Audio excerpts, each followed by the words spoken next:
Gracias por estar con nosotros. Le decíamos, bueno, para empezar a conversar directamente, son 16 los binomios.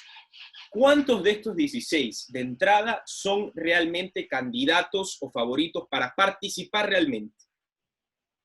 Bueno, habrá que ver el proceso de calificación. Hay unos que, tal como están, no pueden ser aceptados. Por ejemplo, el señor Correa, por un lado judicial, algunos dicen que ya está ejecutoriada la sentencia, otras que la casación hace que no esté ejecutoriada. Yo lo que he leído a personas especialistas en el tema es que ya está ejecutoriada la sentencia, que la casación puede declarar nula la sentencia o cambiar el resultado de la sentencia, pero que por ahora estuviera ejecutoriada. Por otro lado, el señor Correa no puede ser candidato a presidente y por ende tampoco a vicepresidente, porque el vicepresidente no tiene ninguna función sino reemplazar al presidente, ya sea temporal o definitivamente.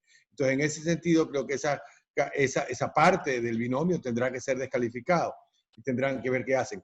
Yo espero que todavía de ese número de 16, de 18 binomios que se han presentado, algunos incompletos, porque el binomio de Pachacuti no está completo, la candidata renunció, se desistió de su candidatura justamente en la noche de la presentación. Entonces habría que ver cuáles van definitivamente. Es posible también que Yacu Pérez podría ser. ¿Usted cree que Yacu Pérez es el candidato, es el favorito? Yacu Pérez es el candidato de Pachacuti, pero no tiene un binomio, porque la que iba a ser binomio renunció. Entonces yo creo que esa candidatura también tendría que formalizarse, el cambio que tengan que hacer. Y yo esperaría que de los 16, 18 binomios que supuestamente se han inscrito, que todavía pueden retirarse algunos de ellos. Parece que algunos están ahí para hacer un saludo a la bandera, no van a sacar más de 1%, y es un poco absurdo. En un momento dado alguno reflexionará que lo que están haciendo es perder el tiempo y quizás están como candidatos para esa plata que reparten a través de propaganda o algo así. No le veo otro objetivo. Esta es una aberración democrática el que hayan tantos candidatos. Para eso supuestamente están las primarias. Pero en este país, con una cantidad inmensa de partidos políticos, las primarias no tienen mucho sentido. Cada partido tiene un líder, un cacique, y ese cacique determina qué es lo que hay que hacer. Ojalá que en el futuro podamos ver un país en donde hayan 3 o 4 verdaderos partidos políticos, donde hay un sistema de primarias efectivo y real, para que de ahí salgan los candidatos que vayan para la presidencia y la vicepresidencia de la República. Y hablando de candidatos específicamente, me gustaría tocar el tema Arauz Correa, Héctor Céspedes, que también es analista político, estuvo con nosotros la semana pasada y dio como un hecho que Arauz, independientemente que Correa no esté, que es lo más probable, como vicepresidente, Arauz está en segunda vuelta. ¿Estaría de acuerdo con eso, que Arauz ya está en segunda vuelta? Yo no estoy tan seguro. Habría que ver en efecto si es que el voto de Correa el favoritismo de Correa es un favoritismo duro o no es duro. O sea, si van por lo que Correa diga o no. ¿Cuánto se ha perdido Correa en los últimos meses, en donde se han evidenciado una cantidad de actos de corrupción que ya lo sabíamos por otro lado, pero que ahora han sido judicializados, que están en conocimiento de todo el mundo? Cada vez seguimos viendo otras denuncias de otras personas que han estado alrededor de Correa, que han sido parte de ese grupo, supuestamente de las manos limpias, corazones ardientes que llevó, y parece que no han sido manos limpias y que no han sido corazones ardientes por la patria, sino por enriquecerse.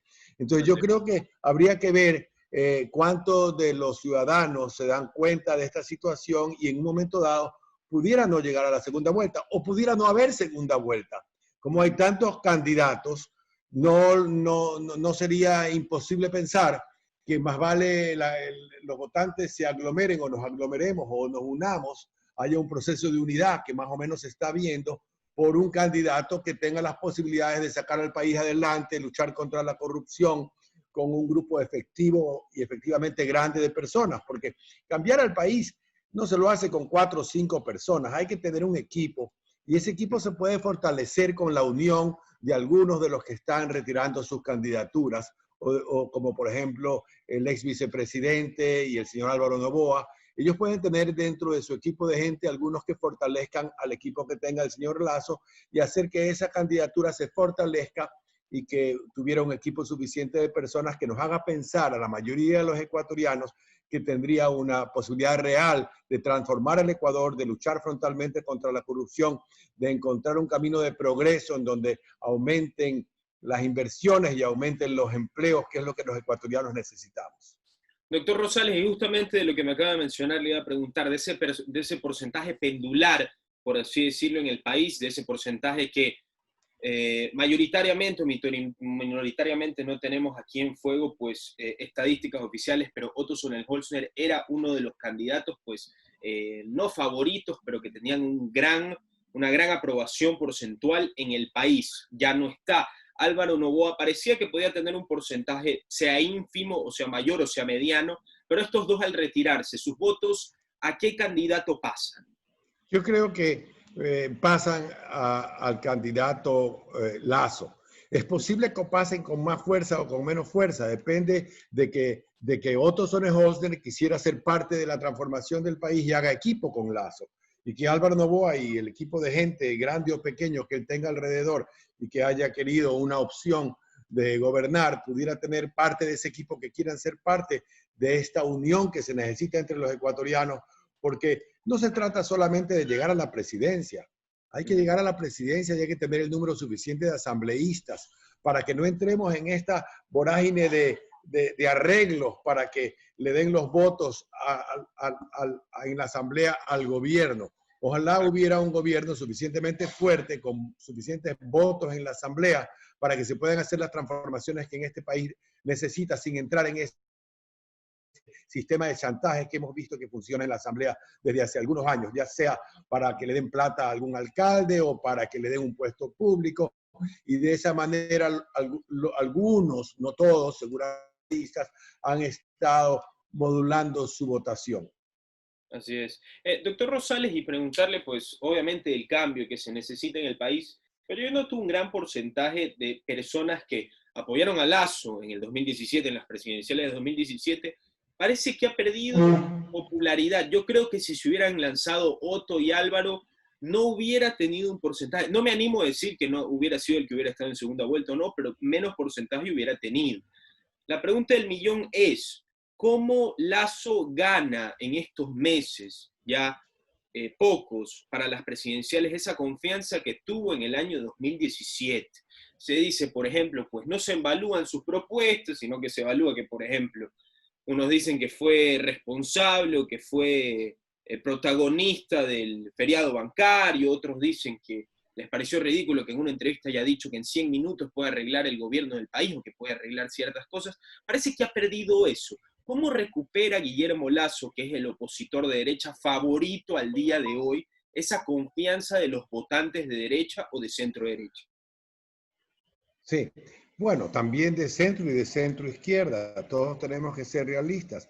Yo creo que tenemos que ver algunas de las cualidades de las personas. Yo no soy de ninguno de los candidatos, pero cuando hablan de que Lasso es culpable del feriado bancario, yo diría que el feriado bancario en muchos bancos quebraron, los bancos que no estaban bien manejados, los que habían prestado en exceso, los que no habían prestado a los clientes en su mayoría, o los que se habían prestado a sí mismos para diferentes negocios. Pero el Banco de Guayaquil no es uno de los que quebró. Entonces habría que ver qué responsabilidad tiene, en efecto, si el banco de los varios bancos como el Bolivariano, el Produbanco, el Banco Internacional, el Banco de Guayaquil, el Banco del Pichín, fue una de las causantes del desastre económico del año 99, del año 2000. Acuérdense que ese desastre ocurrió también por el fenómeno del Niño inmenso que tuvimos, que causó pérdidas inmensas en la agricultura, en las camaroneras, la Mancha Blanca. Se unieron un poco de cosas que afectaron la economía del Ecuador y no fue solamente la crisis bancaria per se. Pero a veces las personas solamente recuerdan una parte y no recuerdan el asunto total. Y yo no es que quiero justificar a nadie, pero creo que habría que ver entonces si el Banco de Guayaquil no quebró, más vale sobrevivió la crisis, si es que el señor Lasso no fue entonces un buen banquero. porque un buen banquero es el que protege los intereses de los depositantes. Y no creo que ninguno de los depositantes salió perjudicado, como sí ocurrió los depositantes de otros bancos que quebraron. Entonces, más allá de eso, usted y yo conocemos que el señor es especialmente carismático, pero yo creo que, por otro lado, muchos tenemos que reconocer que al menos tiene un equipo de gente que ha venido preparando para gobernar.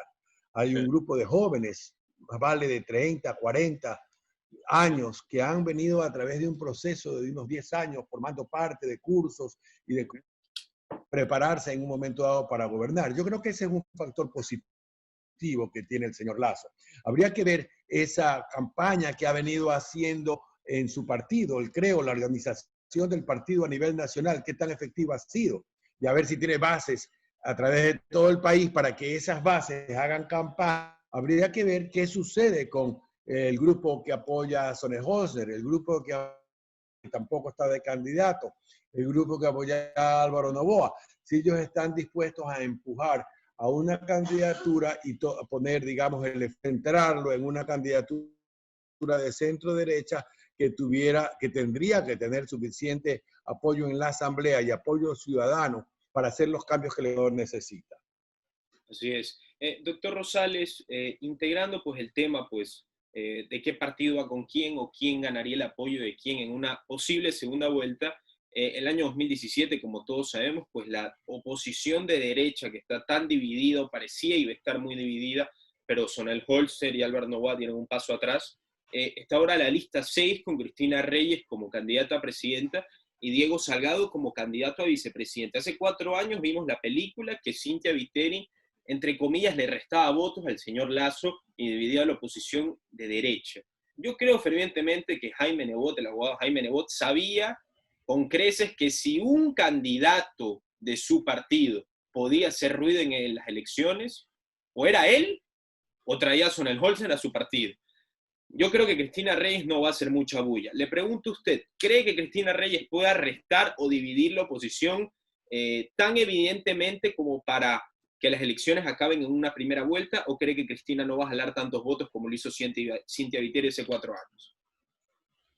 A mí me da la impresión de que Cristina es una buena asambleísta, pero que no hay muchos ecuatorianos como que la ven como que fuera una buena presidencia o una buena presidenta. Y creo que más vale, espería yo todavía pensar que el social cristianismo, Jaime Nebot, pueden estar considerando si vale la pena sostener esa candidatura, que pudiera más vale tener un resultado muy mediocre o muy malo, y eso le perjudicaría al partido y a la imagen del partido mismo. Quizás tengan que pensar en alguna otra estrategia que pueda facilitar, más vale, el fortalecer la candidatura de Lasso y que en un momento dado las mismas tendencias son que formen parte de un gobierno en conjunto, algunos socialcristianos con el equipo de CREO. O sea, ¿usted cree que en una posible situación que Cristina Reyes dé un paso atrás o una segunda vuelta, usted cree que el abogado Jaime Nebot le daría el apoyo presidencial al señor Guillermo Lasso? Bueno, mire, lo que hemos visto es que no hay algo de fondo. No hay una razón de fondo para que se oponga el señor Nebot. Me parece que son un poco pero unos no son problemas. amigos, que digamos. Bueno, pero uno no tiene que ser amigo para uno apoyar a una posición de una posible candidatura, de una presidencia en donde queremos que el país salga adelante. Aquí no se trata de personas ni de personalidades. Entonces yo pienso que el abogado Nebot, que es una persona inteligente, bien puede reflexionar en qué es lo mejor para su partido y qué es lo que pudiera hacer que el país vaya adelante. Porque vuelvo a repetir, así gane el señor Lasso, si no hay suficientes votos en la Asamblea para gobernar este país, sacar al país adelante va a ser muy difícil, sacar al país de la corrupción, crear un ambiente de un fortalecimiento de las leyes, un fortalecimiento de las leyes que combaten a la corrupción. Y atraer inversión extranjera, generar empleo. Eso no se puede hacer si no hay un respaldo importante. Por eso creo que es importante, el señor Nebot creo que es un patriota al fin y al cabo y que en un momento dado va a poner su aporte y su impulso a una presidencia que puede hacer cambios tan necesarios y tan requeridos por este país que viene sufriendo no solo de la pandemia del COVID, sino de la pandemia de la corrupción, que afecta la imagen del país. ¿Quién va a venir a invertir en este país cuando vemos que 50, 60 de los asambleístas están acusados de una cosa o de otra? ¿Qué tipo de país es este? ¿Dónde hay la seguridad jurídica? ¿Dónde está la seguridad, digamos, de cualquier inversionista cuando se tienen que someter en un momento dado al chantaje de asambleístas o de personas de un gobierno? Entonces eso tiene que acabar. Si el Ecuador no combate a la corrupción de una manera frontal, es bien difícil que podamos tener una visión de un país próspero. Yo creo que eso es lo fundamental en este rato y luego poder entonces hacer la renegociación de las deudas y traer de alguna manera inversión extranjera o inversión que regrese al Ecuador y también créditos para generar más empleo en la agricultura, en la pequeña industria, en la gran industria. Y eso es lo que puede hacer que el país salga para adelante. De otra manera, seguiremos de tumbo en tumbo. Sí. Pero hay bastante escepticismo. ¿Y por qué me refiero a esto? Porque todos los candidatos parecieran que tuvieran un mismo guión, pareciera que lo fotocopiaron y se lo dieron a todos los partidos, nos prometen el oro y el moro, pero de ahí a gobernar, a cómo gobiernen y cómo lo hagan es completamente diferente, porque los que nos prometen ahora lo pueden como no lo pueden cumplir y nos pueden decir, voy por este lado, pero se van por el otro lado. Entonces, a mí me gusta ya ahí ir a la parte personal, al historial político de cada uno de los candidatos. Usted, doctor Rosales, que es una de las personas que más sabe de política del país, con su experiencia, ¿cuál determinaría usted que es el candidato, en su opinión, que sin contar lo que nos prometan o no nos prometan, podría hacer un trabajo más íntegro en la política del país? Todo lo que usted nos decía, evitar la corrupción, seguridad jurídica, etcétera, etcétera. ¿Quién podría hacer el mejor trabajo posible de los candidatos? Yo creo que el mejor trabajo posible lo va a hacer el que mejor equipo de gente tenga a su alrededor. ¿Y quién Porque lo no es tiene? posible llegar a la presidencia y no tener uno un equipo. Aquí no hay partidos políticos o muy pocos partidos políticos que tienen gente preparada, que ha venido estudiando política, que saben qué es lo que hay que hacer, gente que sepa en finanzas cuáles son los pasos que hay que tomar para que el país avance. Yo creo que gente que tenga el conocimiento jurídico para no caer en equivocaciones y hacer que las leyes sean las adecuadas y que promover los proyectos de leyes necesarios y adecuados. Yo creería que dentro de los candidatos el que más equipo tiene por ese proceso de preparación que entiendo que han tenido algunos años y que ha recorrido el señor Monge todo el país buscando cuadros en diferentes lados del país. Quizás el que conoce más gente honesta en el país, lista para aportar a un gobierno que sea progresista, sería el señor Lasso. Pero habría que estudiar, los otros son tantos otros que yo no me he metido a estudiar cada caso. Pero se me hace difícil pensar que el señor Arauz, que no vive en el país, solamente gobernaría con el mismo grupo de gente, algunos calificados como mafiosos con los que gobernó Correa. Yo creo que ese proceso de unidad que algún rato estamos llamados a buscar, si el señor Lasso busca la unidad de todos esos otros grupos que quieren llegar al gobierno, pero no tienen la fuerza suficiente y logra captar a algunos de ellos para que fortalezcan a su equipo, tendríamos entonces una posibilidad de un buen gobierno. Vuelvo a repetirle, no se trata de las intenciones buenas que tenga una persona y que ofrezca cuando dice que va a la presidencia. ¿Cómo lo va a hacer? ¿Con qué gente? ¿Dónde están el equipo de gente para escoger a los ministros? ¿Dónde están los que tienen que trabajar en las secretarías? Aunque en un gobierno, el gobierno de Inglaterra, por ejemplo, cuando cambia de gobierno, así cambian de partido, cambian es 200 personas, no más. Aquí en el país hay como 3.000 que son estos que llaman de libre remoción. Deberían de eliminarse, disminuirse y que haya más gente de carrera política dentro del gobierno, empleados públicos, y disminuir el número de personas que cambian cuando sube o baja un gobierno. Pero se necesitan 200, 300 o 500 hombres y mujeres para que formen parte de un gobierno que tienen que ser previamente seleccionados, no pueden ser traídos en ese momento el nombre que le presenten delante. Tiene que haber habido ya un equipo de gente trabajando para que puedan discernir, escoger cuáles son las personas adecuadas para que formen parte de un gobierno. Doctor Rosales, preguntarle en este caso de los partidos de izquierda, ¿cuál es la actualidad para que la gente pues, lo tenga en claro?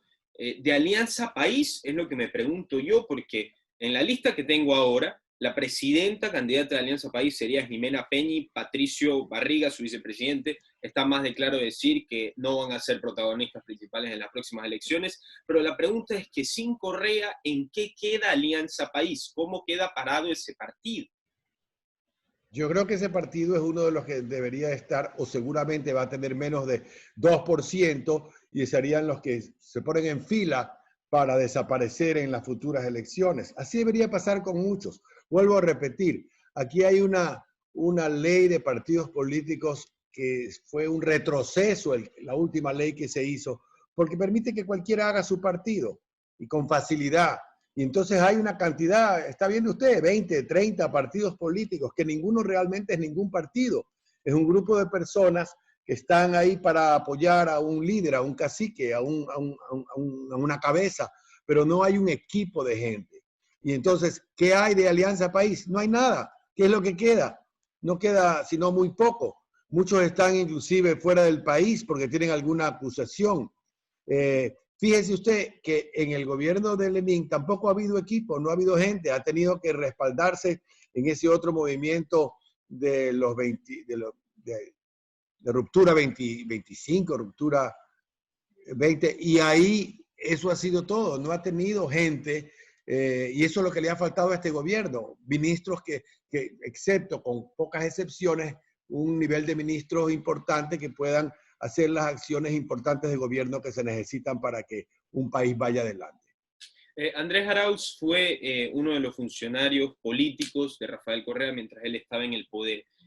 Se dice que Andrés Arauz podría ser incluso más extremista que el señor Correa, pero la pregunta del millón es, entre comillas, muchas personas creen o piensan que Lenín Moreno nos salvó de ser Venezuela. Andrés Arauz, si regresa, y el correísmo en el país regresa, ¿usted cree que retomaríamos ese camino o ese sendero a ser Venezuela? ¿Y cuáles serían las principales aristas que nos llevarían a ese sendero? Bueno, miremos lo que está pasando en Argentina. En Argentina falló el presidente Macri en poder enrumbar al país hacia una línea de prosperidad después de los años de Cristina Fernández. Sí. Y de Kirchner. Y ahora han regresado a un gobierno de Fernández y Fernández, pero no está teniendo resultados, porque siguen con la demagogia, siguen ofreciendo el oro y el moro a unos argentinos que el gobierno no tiene cómo hacerlo, y siguen teniendo una deuda inmensa y siguiendo vivir de la deuda. La situación económica de la Argentina, entiendo, según lo que he leído recientemente, se está poniendo terrible, van por el camino de Venezuela. Yo creo que los ecuatorianos no queremos eso. Y además, tenemos un testimonio aquí en el Ecuador, aquí viviente. Sí. Miles de venezolanos, de diferente nivel de educación, ojo, porque hay venezolanos que están aquí. El otro día vi que los 75,000 que se habían inscrito, el 90% eran universitarios. Y uno los ve en las calles, algunos están pidiendo caridad, otros trabajando, otros, pero la cantidad de gente que tuvo que dejar su país con una mano delante y otra mano detrás, para buscar en otro país de América, ni siquiera como cuando los ecuatorianos tuvieron que irse, se fueron a España, a Nueva York, a Italia. Aquí han venido a un país tan pobre posiblemente como Venezuela, pero que no estamos tan mal porque no nos ha caído totalmente el socialismo del siglo XXI. Yo creo que sí, nos salvamos de caer en el socialismo del siglo XXI y espero que con esta elección que tenemos por delante nos libremos del cuco de caer en ese socialismo del siglo XXI otra vez. Y como digo, hace poco me llegó uno de estos videos que salen de un colombiano que hablaba de esto. Decía, vean ustedes, los venezolanos aquí en Colombia, que no tienen que hacer. Eso es lo que quieren ustedes, tener que irse del país a buscar trabajo en otro lado. Ese socialismo del siglo XXI no lleva sino a agrandar la pobreza de los ciudadanos y a enriquecer solamente a unos pocos que son los que lideran esos gobiernos totalitarios y que se benefician personalmente y en sus familias de las riquezas del Estado. Eso no queremos. Yo creo que estuvimos cerca de llegar allá y creo que en esta elección yo espero que haya la suficiente unidad para que contundentemente se aleje Ecuador de esa posibilidad. Se nos ha acabado el tiempo. Muchísimas gracias por la entrevista. Siempre es un placer recibirlo y esperemos que en las semanas que ya estemos a punto de las elecciones, el lunes 2 de noviembre, el viernes anterior, lo tengamos aquí para desmenuzar a los candidatos presidenciales Biden y Trump. Muchísimas gracias, Ricardo. Estamos hablando y muchas gracias a los radioescuchas.